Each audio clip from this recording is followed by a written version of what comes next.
Good morning, good afternoon, good evening. Sandra Turner, founder and host of the G&T Sessions podcast. And today we have an amazing guest, Mr. Ziad Matar. How are you, Ziad? Hello, Andrew. How are you? Thanks for hosting me. It's a real pleasure to be on the G&T podcast. Exactly. And obviously, as you know, so you may recognize this background. I see. But it's not actually a background. It's actually real. I've flown on my G&T Sessions sponsored helicopter. Welcome to Barcelona. Then, it's very interesting how nowadays we can be anywhere, anytime. Earlier this week, I was on a smart cities panel discussing in a virtual real estate exhibition launched out of Cairo, talking about cities between with my counterpart being in Dubai and me being here. So it's everything is possible nowadays. Exactly, it's amazing. It's like it's all this space travel's coming. You see, Elon's got nothing on those. Yeah, absolutely. He's going to play catch up. I don't know if you saw yesterday or a couple of days ago, Nokia and NASA announced that they will be bringing 4G coverage to the moon. I did see that. Yes, I did see it. So I'm just hoping there's good roaming packages.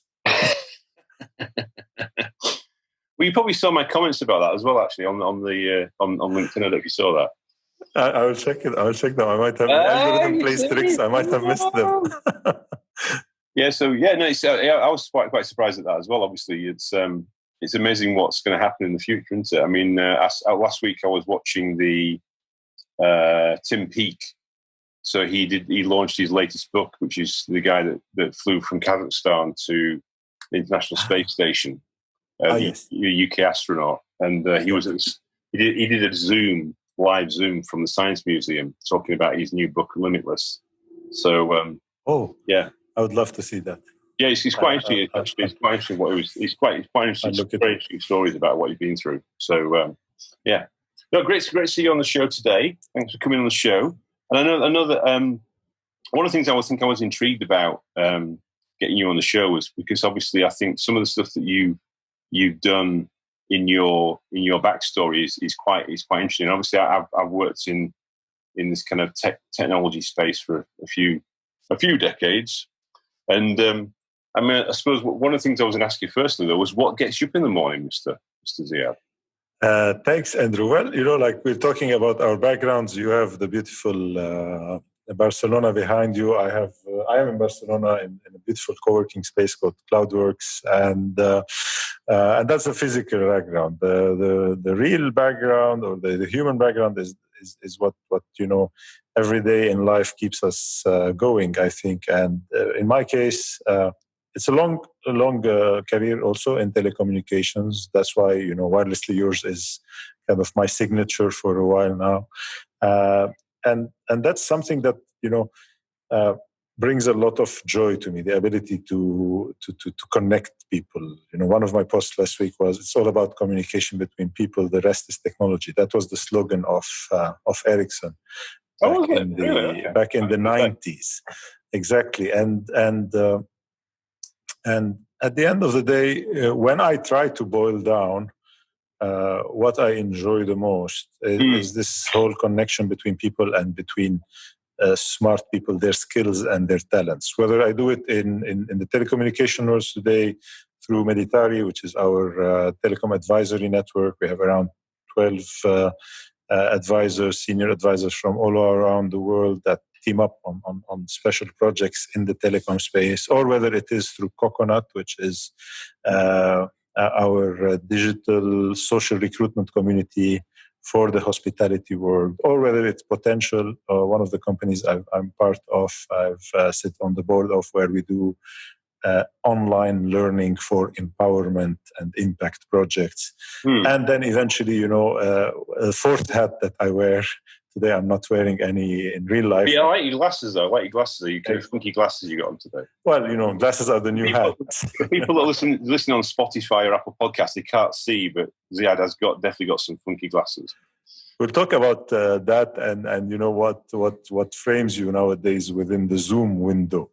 But I wanted to talk about the fourth hat which I wear, which is the entrepreneurial support hat through TiE, which is a global network that helps entrepreneurs. And then when you look at what weaves across all of this is people, it's talent, it's skills, and that's for me the most exciting thing.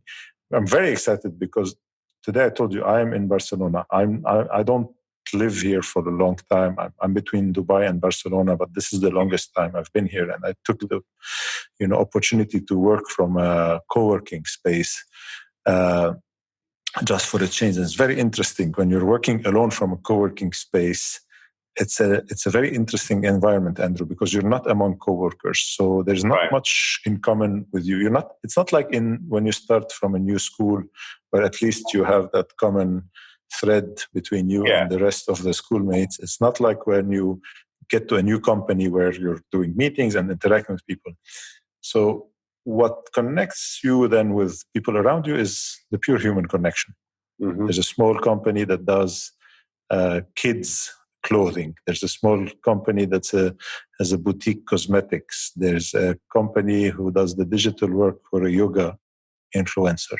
So there's nothing in all of that relates to what I do on a day-to-day basis. However, you start creating these connections and these bonds, and getting interested when they do. There's no competition. There's possible collaboration, or just a let's have lunch together, and we don't need to actually talk about work. So it's quite interesting, and that's another thing that brings me to work every day nowadays. Well, it also helps you to break out what you're working on as well, because you actually get a complete. Sometimes you can be so immersed in something.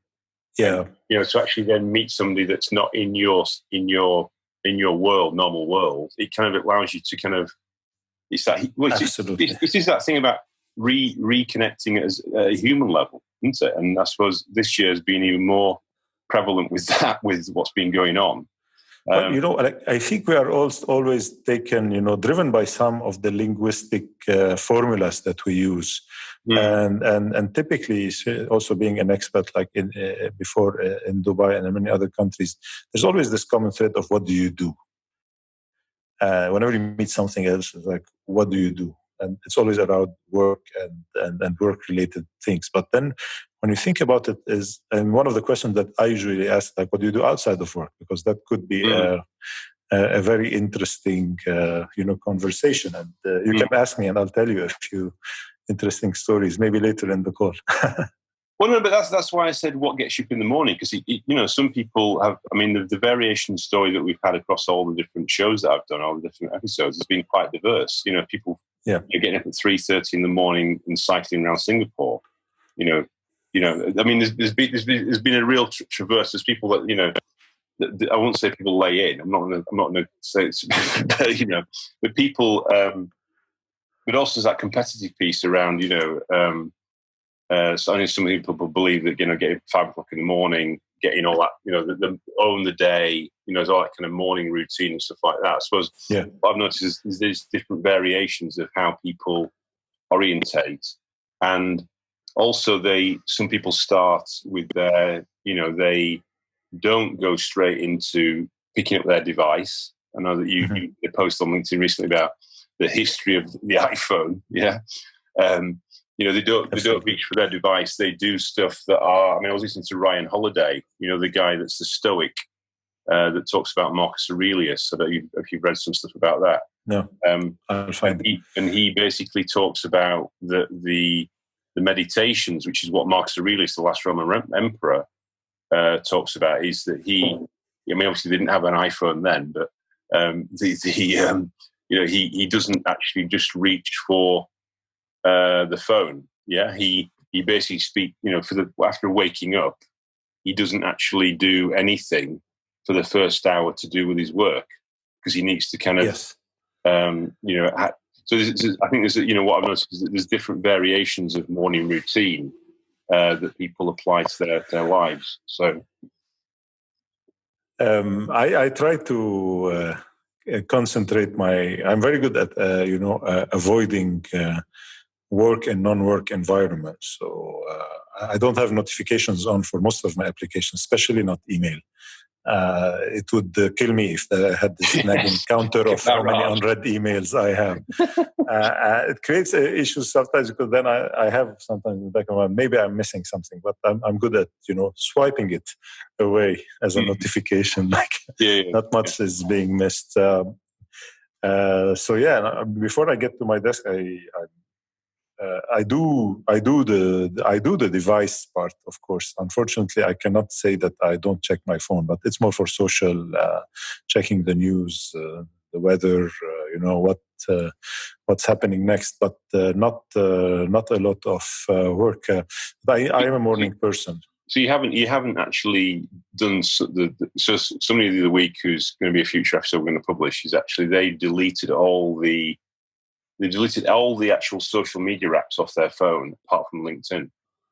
No, I haven't done that. In fact, I'm working. I'm actually experimenting with an app that a friend of mine have built and her company that actually tracks the value of all these social media and other platforms that you have on your phone where you create accounts and creates a value around the data. Because the idea is that at the end of the day, there's always a trade-off. I am a wireless technology person. I would never, you will never catch me saying tech is bad. I think tech's very good. Yeah. I think that it's a give and take relationship between giving away some privacy or some information against getting some convenience. Yeah. However, what is happening nowadays is the loss of control. The loss of control on that privacy, the loss of understanding of what am I giving away, and in return to that, the even more critical part is what's being done and how it's coming back to influence us. And I don't know if you've watched The Social Dilemma, which is built on a story that has been developing in the last 3-4 years, and I'm keeping a close eye on in terms of how this whole influencing of behavior is happening, particularly not only for commercial use, but now for more political use to drive certain opinions or certain results. And we're less than 3 weeks away from the US elections. So you can imagine the flare in that discussion nowadays. So it's very interesting. This new platform that I'm looking into tries to create an audit of where your privacy is being displayed or Oh, really? Okay. What you've given away, quantify it in some ways, and ultimately give you a way to monetize it. If they're going to make money out of my privacy, perhaps I should be also getting something out of this equation. So. Okay. So I've seen The Social Dilemma as well. So on the Friday after it was released on the Wednesday from Netflix. Yes. I don't know if you know, well, you may know, but Joe Toscano, who's actually in the movie, he was one of the key contributors. He's actually been on the same shows that you're on today. Oh, nice. He was on the G&T Sessions podcast back in September 2018. When that discussion was just starting.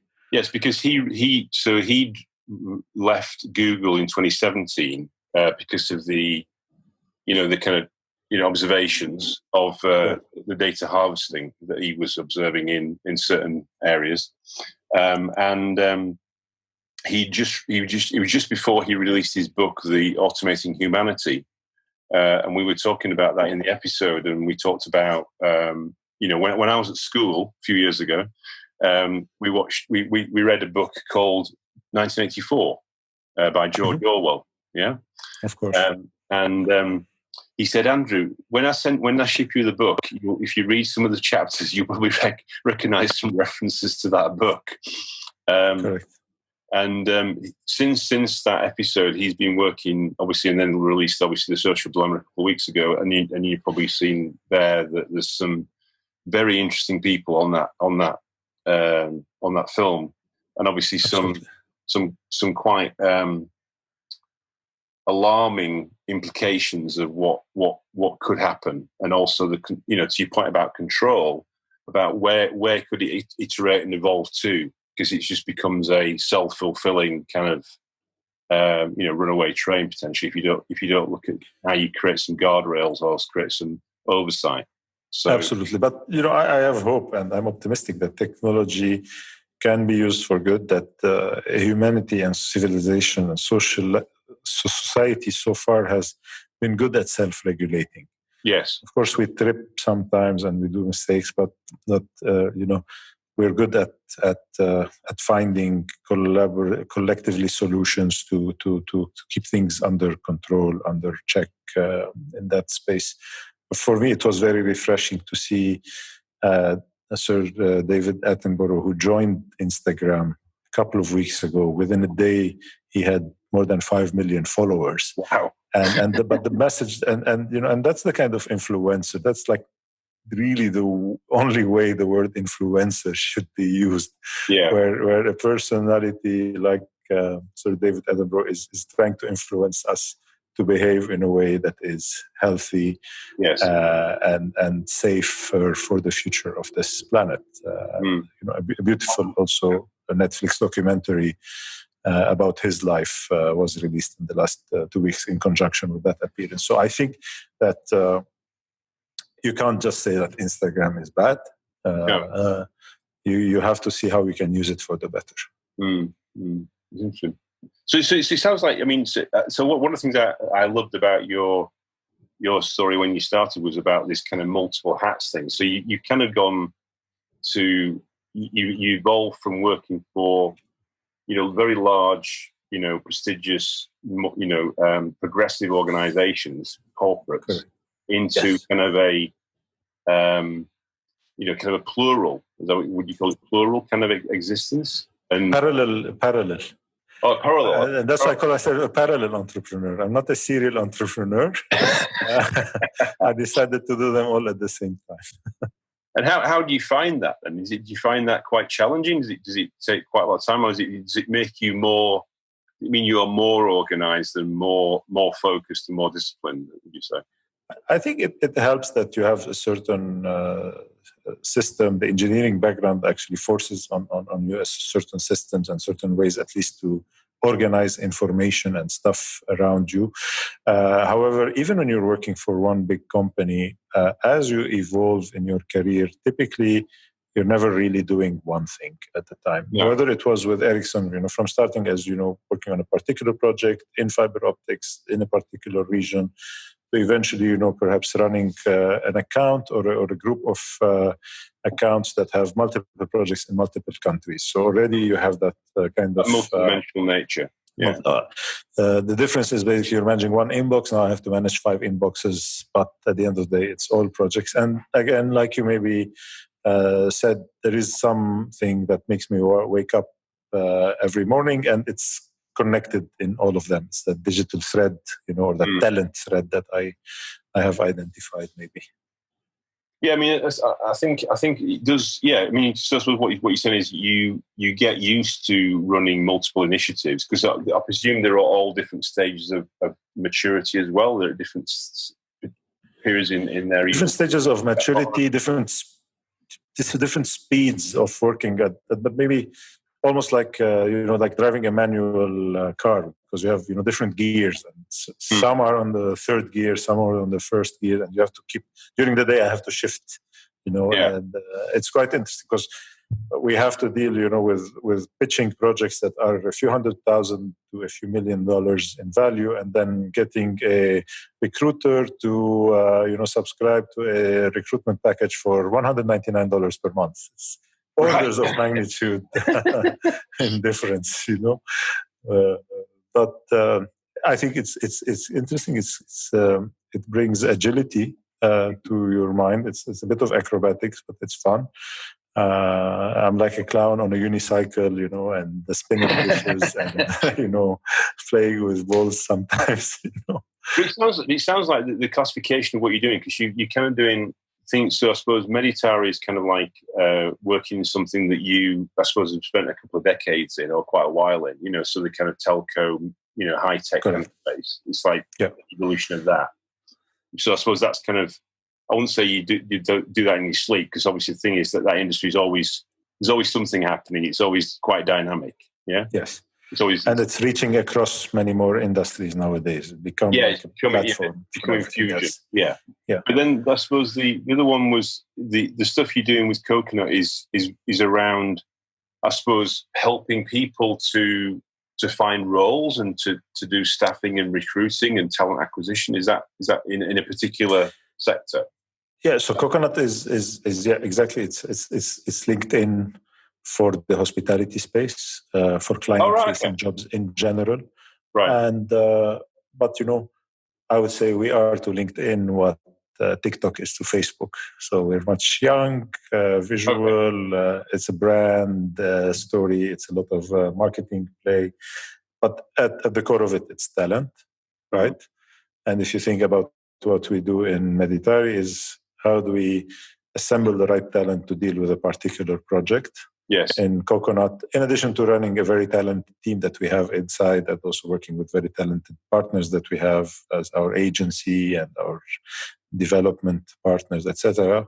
It's also about, how do we expose the talent of a job seeker who wants to work as a waiter or as a barista or as a bartender in a world that is more and more going digital, where people are not really more so today with the current COVID restriction. Yeah, can't just walk around anymore with a CV, and maybe there's this much stronger acceptance to let's have an online interview, even for a very physical job like a waiter job than before. So how do we convey that? You got people with you got people walking around like this on the Zoom.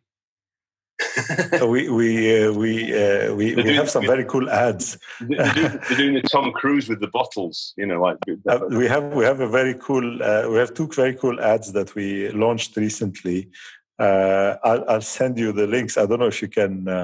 I know we're on a voice-only podcast, but you could use them on one of your posts and see how we're pitching that story to the talent. Because actually before the COVID restrictions hit us, before the pandemic started, our slogan was "Jobs worth traveling for." Oh, really? Wow! And I remember one job that we got. Was from a hotel in the Maldives that needed a bartender. And, we posted the job on the Coconut social media channels as a promotion. And then I reposted it on my Instagram. And I got a message from a friend of mine who's a professional in one of the largest digital consultancies in the world. She's the managing director for a region there. And she said, "What is this?" And I said, "It's a job in Maldives. For this hotel on our platform." She said, "I will do it for 2 weeks for free."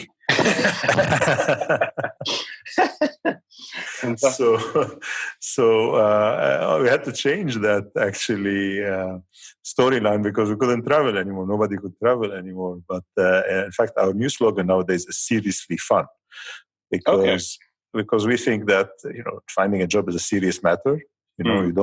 Jobs are not hobbies only. Make it pleasurable. Yeah. Correct. You want to make ends meet. You can make ends meet. You want to bring food to the table, but it can be fun too. And for the job owner, giving you a job is a serious matter as well. It's you contribute to their business, to their livelihood, but it can be a fun story as well. Seriously fun. That's great. That's great. I was just thinking when you said that story, it's a bit like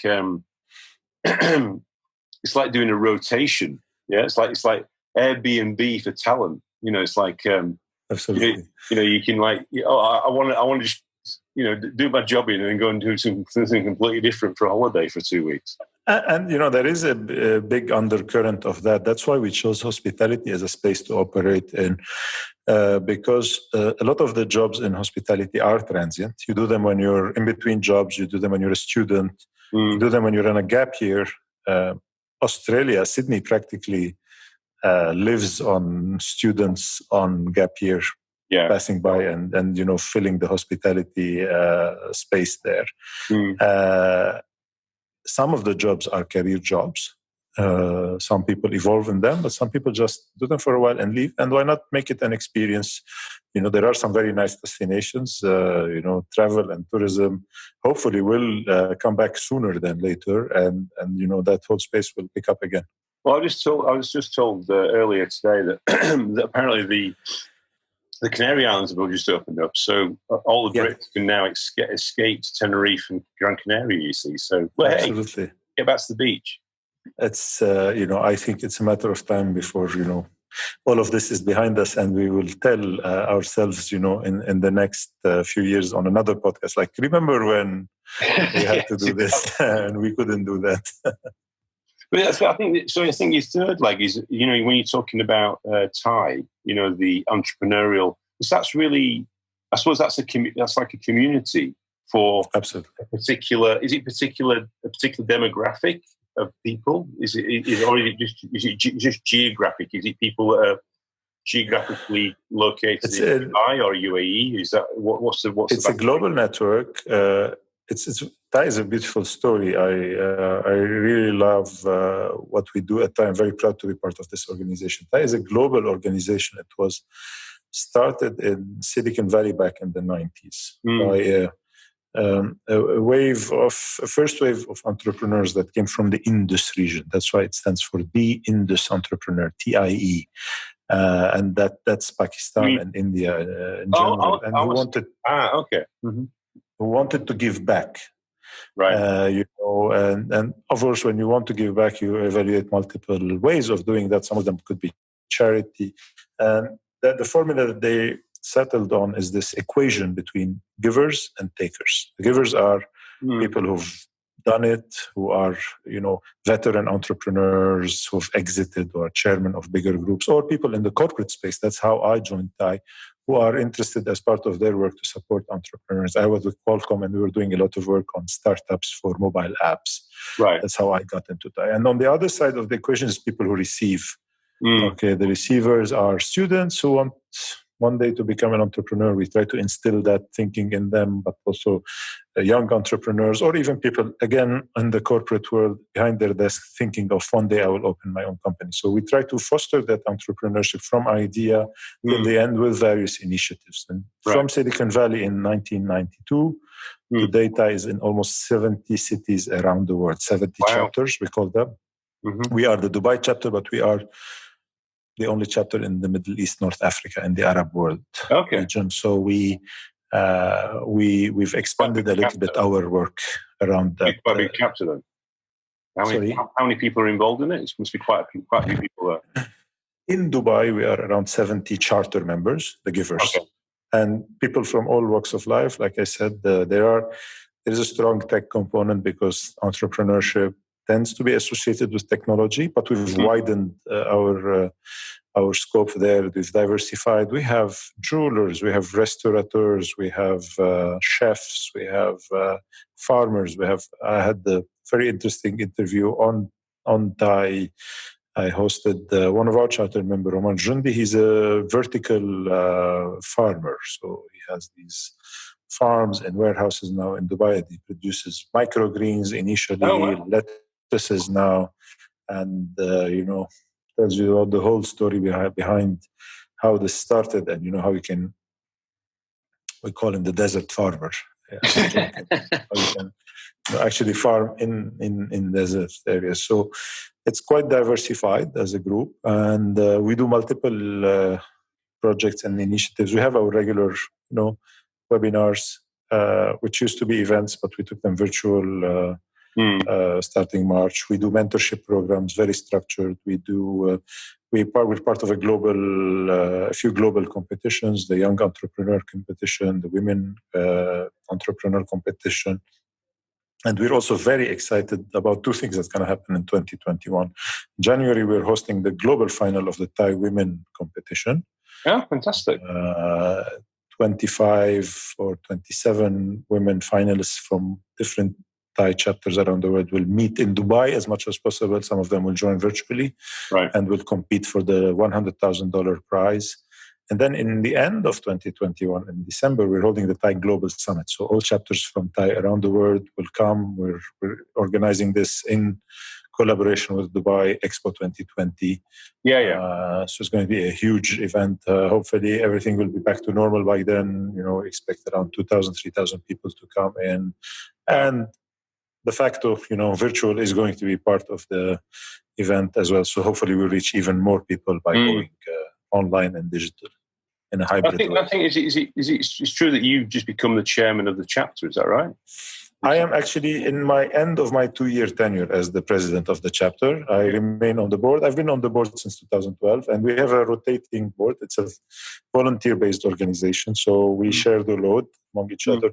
We are around 9 board members, and supporting us around 11 initiative leads from that group of 70 people. But practically everybody of that 70 people in TiE Dubai today in the charter members is contributing one way or another to one of the programs, either as mentors or as part of the events or as doing workshops or clinics. We do these one-day clinics online nowadays. You can book a 15-minute slot, come and talk about a specific topic with one of our charter members and stuff like that. So it's as I was last time in the UAE in about 18 months ago, and we were part of a DIT trip, so Department of International Trade from the UK government, and we spent time in Sharjah and also in Dubai and also in Abu Dhabi, and it was fascinating. And also, it was about a set of startups from UK. We came over to that kind of region. And then we met with all the Emirati from the different areas, and it was interesting that the obviously a lot of the people in the UAE have also they're very international, very global in their perspective, but they were also very fascinated. They were very it was very good discussions, or very progressive discussions around what they wanted to do as a business, and also their investment thinking around where they wanted to invest. But also there was also a fascination with creating or looking at how they could create a tech, a tech hub, and create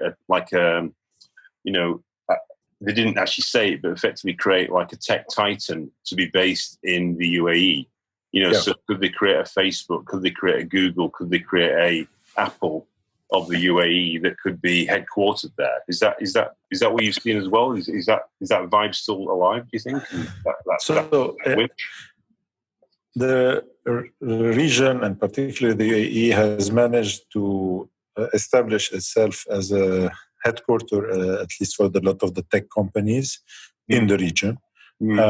Particularly Dubai, starting with Dubai Internet City in 2001, 2002. And then there have been many efforts to create stronger tech from within, as opposed to consuming tech that is brought from the outside. I think we've succeeded in packaging tech in new business model, or at least in emulating successful business model. And the proof to that is big exits like Souk.com being acquired by Amazon. Right. Careem being acquired by Uber, who subsequently kind of even exited the market and left it for Careem in many of their verticals like Uber Eats and others. However, the region is missing one strong component, which we're not yet at par, I think, with Western Europe and the US, which is strong R&D community, coming from usually the academic work, research, typically funded by government and big corporate work. And that's what we're missing. So if you look at the number of patents registered in the region, you can automatically see the difference. There are perhaps higher figures in a few countries, like possibly Egypt, Iran. Yeah. I suppose Israel's kind of a hotbed, but it's not far away. Absolutely, yeah. But if you think about the Arab world itself, it's a gap that needs to be filled. And the question, and what Dubai is trying to do, is very smart. Can we leapfrog that? Because start from scratch is going to be to take time, and then the whole world is moving ahead. So what would be the ways to create these kind of alliances? Hence your visit, I guess, to find ways to leapfrog. Yes. And last week, Dubai announced a visa for working from Dubai. So they said, if you are employed anywhere in the world and you'd like to come and work for 1 year from Dubai, we have a special visa for you. And with that, I tweeted that, the largest co-working space has just opened, and it is called Dubai because, that's what it is. So I think it's a paradigm. What we're going through anyway is a paradigm shift about where you are and what does it mean. And, if you translate that to the question that you had at the beginning, is Dubai trying to create a tech titan from Dubai, or is the Gulf trying to create, does it matter anymore where anything is? Yes, I suppose. Yeah, you're right. Correct. So that could be, where we're going. I hope. Well, especially when you've got a cellular network on the moon, then you could be anywhere, couldn't you? Really, we could be all, have a little capsule on the moon. I think this should be your background next time. Well, actually, one of my guests who are going to be coming up on soon, they actually are a Star Wars nerd. So there was kind of like different parts of the what's it called? The different Star Wars scenes as backdrops that was going to appear in potentially. I suppose I'm listening to a very interesting podcast called 13 Seconds to the Moon. Oh, really? Okay. By the BBC. So multiple episodes that talk specifically about those last 13 seconds. Oh, really? They landed. But everything that led to that, and that computer which made Apollo 11 actually get to the moon, which is at the basis of everything that we exactly. And kind of at the end, that is the kind of research that you need to put in the academic field today if you want to in 50 years get the kind of technology leap that we saw. Yeah, exactly. Yeah, the extrapolation effect. Yeah. So one of the things I was going to say to you is, I suppose, a few questions around, in your journey. So it sounds like you're in a really interesting place now. You've got all this diversity of activity, which kind of drives you and drives what you're doing on a daily basis, keeps you active, keeps you really kind of engaged. What in your time, I suppose, there's this thing I would call, peaks and valleys. Yeah. So things that were really things that you planned, that you kind of, things that happened that overachieved what you thought, and then maybe some things that didn't quite work out. Are there any kind of stories on any peaks or valleys that you'd like to share with the audience that and what you learned from that? Well, of course, there is opportunity in everything. In my very personal case, when 5 months ago, I realized that, because of this pandemic situation and the restriction around it, there's an opportunity to be anywhere now. We as a family decided to make a move and shift from Dubai to Barcelona as a base. And that's the example of one valley that turned suddenly into a peak.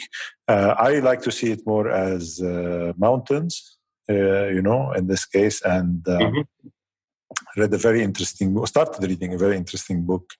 I need to pick it up again, called The Second Mountain. And it talks about the first mountain being more about, university, your career, everything that maybe all those values related to your professional development and personal development that are instilled in you when you're a student or a kid, and what the parents and the society looks after you. And typically you get to achieve a lot of that in the first period of your life. And then sometimes there's a big incident that happens, or a realization that then you decide to shift from that first mountain that you're in into the second mountain, which is around giving back and building something that you leave behind, and maybe focusing on a little bit more of the core of you want to do. I'm fortunate maybe not to have fallen into a big valley in between these mountains. Perhaps I started the second mountain while I was still doing the first through, working with TiE while I was still in Qualcomm, or investing in a few startups while I was still in the corporate world. So that created a bit of a seamless situation. I did have a small A very interesting story. We can have another podcast about it another day because it's a longer story. But I did have one of those seeing the light moments in 2013 that on the very personal and physical level led me to change my perspective on being healthy, and active physically. I was diagnosed by my mom. God bless her, and the doctors around her with being allergic to effort when I was a kid. That led me. What? Yes. You thought you were lazy? No. It was like if I used to go out, if I have a physical education class at school, or if I used to go out and play football with the kids at home after work, I used to come back and stay in bed for 3 days. Oh, really? Wow. In various ways of I'm not asthmatic, but I used to have like asthma-like reactions. Oh, wow. So they said, don't do anything. This kid doesn't do anything. He's not supposed to do anything. I have a paper. I take it to school every year, and you're dispensed. You don't have to do all of this. And then eventually I realized with time that I got over this, physical aspect. When I had to do my military service, I realized that I'm fine, because they didn't accept that piece of paper. But of course, in your mind, you have built a whole system that doesn't include being active as a set of values. So I remember once in 2007, a colleague of mine, we were in a project in Doha, and he told me, come to the gym and we will do. And I said, you'll find me reading a book in the coffee shop. That was my direction. But that coupled with a corporate lifestyle of travel and long working hours and business meetings and lunch meetings and stuff like this leads you to kind of degrade a little bit your health side. And then in 2013, I did actually a bit of a revival there or aha moment, and decided to focus a little bit more on that. And this very quickly, within a period of around 15 months, took me from couch to running a full marathon. The Dubai Marathon in January 2015. And then, I went into also a bit more of half marathons and vertical marathons and obstacle races. So it was fun. And now I have it, it fluctuates, but at least I have that, You did a full 26-mile marathon? Yes. Brilliant. Fantastic. Yes. I finished it. And built a small team with a few friends that wanted also to be inspired, and we used to go together, compete, do obstacle races. We've done the Dubai ski slopes. In October, I don't know this year what they will do. Is that what you call a vertical marathon then? Or something? No, the vertical marathon is when you run up the stairs of a tower. Oh, right. Oh, God. And that's by the way, that's very interesting. That's a global series. That's like the Formula One. It's a global circuit. You go up to Burj Al Arab or something? Burj Al Arab, no. We've done Emirates Towers. It's 52 floors. Oh! I've done 52 floors. And it's nice because you compete. I mean, I'm glorifying it a little bit. You run at the same event, within the same 1 hour where the world champion is running. A world champion runs 52 floors up in around 7 minutes. Wow. And he actually runs.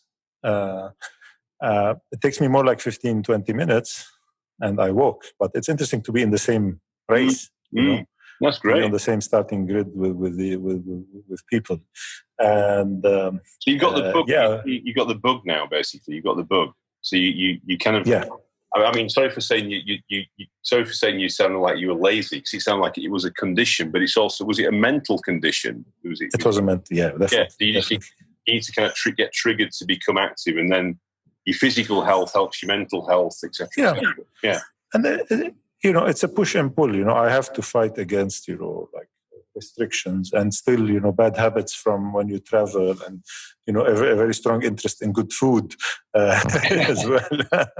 So, but at least there's now this whole awareness that I've been lazy for 2 days, maybe I will pick up for the next 3 days, and then I'm relaxing the weekend, and so it's more balanced. So that was kind of my that valley. Yeah, and I think, and I have read The Second Mountain, and I it's a very, very interesting read as a book. Yes.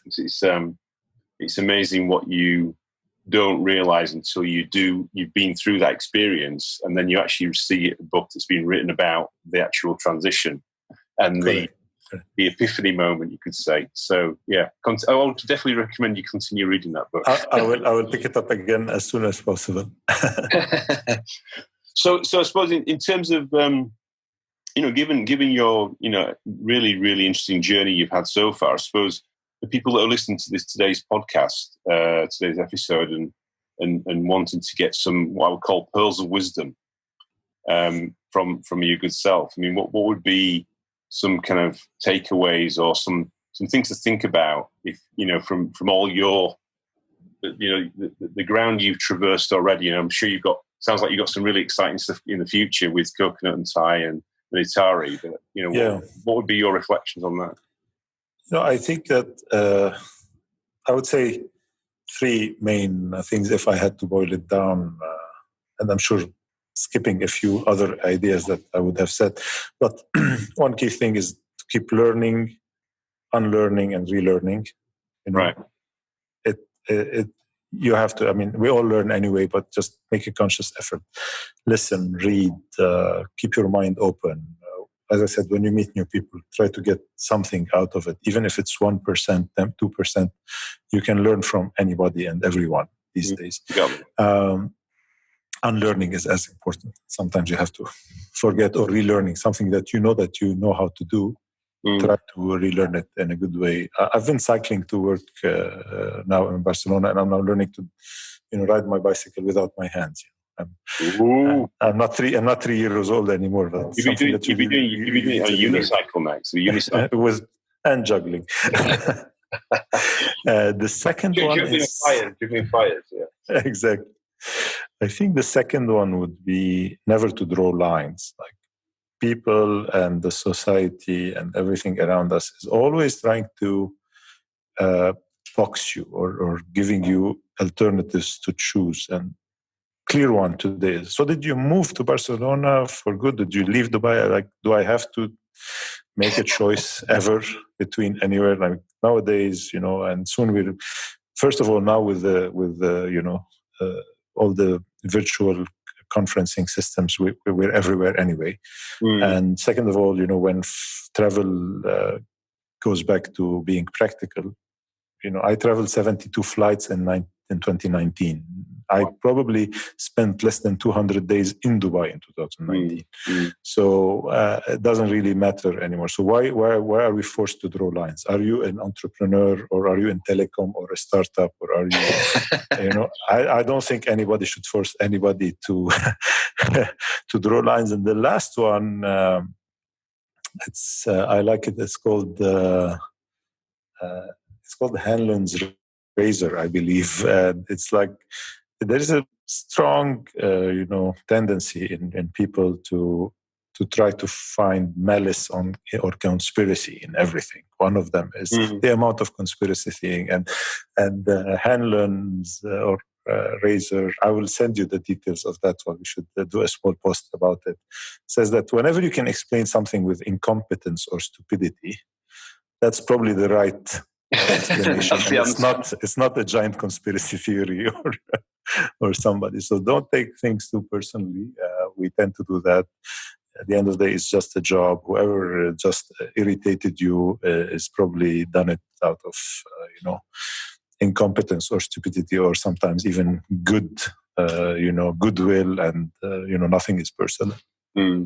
Yeah, the malice. Yeah, sometimes your mind can play games on that. You see, can't they? Absolutely. I mean, you can build up a whole story. Depending where your mindset is, I suppose it's that thing about, as you say, keep your mind in a beautiful place. Absolutely. You know, a lot of these conversations you have with yourself in the shower, typically. You know, these scenarios that you elaborate. I have them in when I'm running, and I think it's healthy. When I'm running, I go through scenarios and I pick up fights with myself, with other people, and the idea is that that's the best way. Then it's like when you write that very nasty email in response to somebody, you write it, you save it as a draft, and then you delete it. Yes. Get it out of your system, but delete it. Don't send it. Yeah, it's like the mind talk, I think they call it, isn't it? It's the mind talk. Exactly. No, that's fantastic. That's some really good. I think there's some really good ones to think about and contemplate on. I think it's. I think the one about the boundaries is particularly thing because people try and put people in boxes, don't they? They try and kind of draw lines around things when, correct. You know, it could be a very squiggly line now because you don't know what, you know, you're working on some really interesting things. You know, everybody's working on different things. It's something this year. I think it's challenging people to rethink what they do, and obviously, to your point, relearn what they do. What are they about? What do they like doing?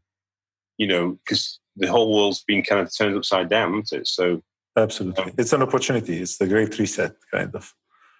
Well, thank you, Ziad, for coming on today's show. It's been a fantastic episode, and I'm sure we will be speaking again. So I know that you've been pretty active, and you're getting more and more active in the Wirelessly Yours kind of. I look forward to hosting you on the Wirelessly Yours podcast next. So let's schedule this one. That's when you have to be the questions, isn't it? Oh, exactly. Maybe I'll fly in with my VIP helicopter to the UK. if you open, we'll be in the same helicopter. You never know. You know. So absolutely. Great to see you, and let's. Thanks a lot. Looking forward. Thank you very much. Thank you. Bye-bye.